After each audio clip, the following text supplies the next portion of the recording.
Dismayado rin ang lokal na pamahalaan ng Oriental Mindoro sa patuloy na problema ng baha sa lalawigan.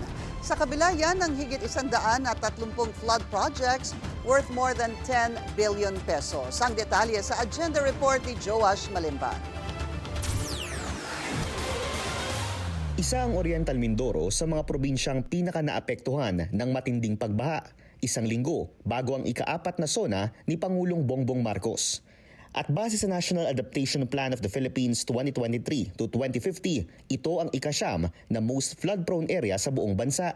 Sinuri ng Billionaire News Channel ang datos na nasa sumbong sa Pangulo.ph. Napag-alaman namin na nasa mahigit 130 flood control projects ang dapat ay tapos na mula July 2022 hanggang May 2025. Nagkakahalaga ito ng mahigit 10.8 billion pesos. Nanguna sa pinakamaraming nakuhang kontrata ang Lumel Glen Construction, isang kontratista na nakabase mismo sa Oriental Mindoro.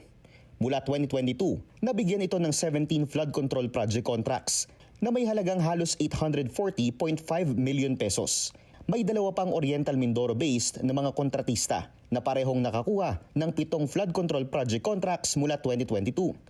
Ang Alberto Uy and Construction Development na may halos 378.7 million pesos worth of government contracts at ang DM Maliwanag Builders mula Calapan na may 258.5 million pesos na kontrata sa pamahalaan mula 2022.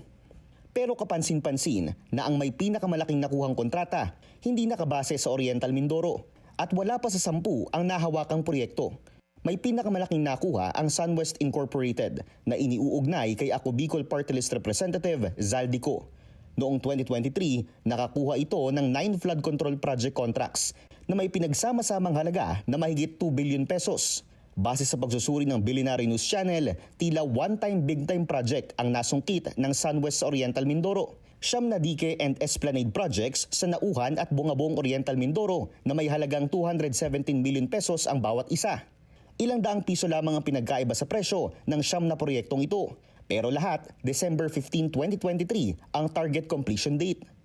Nag-cross-check ang Billionaire News Channel sa lokasyon ng ilang proyekto na ito sa Project NOAA para malaman kung gaano katindi ang flood hazard level sa lugar.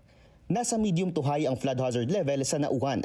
Ibig sabihin, maaaring umabot sa bewang ang level ng tubig sakaling lumakas ang pagbuhos ng ulan. Isipin na lang natin si Manny Pacquiao. Kung medyo medium hazard, ibig sabihin nun mula waist hanggang dito. Tapos kapag high, ibig sabihin nun lagpas tao. Sinubukan naming tingnan ang flood hazard sa location ng flood control projects na hawak ng SunWest na matatagpuan naman sa bayan ng Bungabong. Pero base sa Project NOAA, unavailable pa ang data rito. Ngayong araw, nagsagawa ng inspection si Governor Humerlito Bons Dolor sa mga flood control sa Bungabong at tila hindi niya nagustuhan ang kanyang nakita. Boss, dinugtong mo yan o. Dapat yan, nung kinabit mo, may dawel. Kita mo, kagagawa lang nila pitak na agad. Kasi siniminto, walang bakal sa gitna. Dinaya, nag-repair na rin lang, dinaya pa. Sa kasalukuyan, kasado na ang investigasyon ng iba't ibang ahensya ng pamahalaan patungkol sa mga umano'y suspicious and anomalous flood control projects. Matapos ang pronouncement ng Pangulo sa kanyang SONA na matindi umano ang korupsyon sa pagitan ng mga politiko at mga kontratista. Para sa agenda, Joash Malimban, Billionaire News Channel.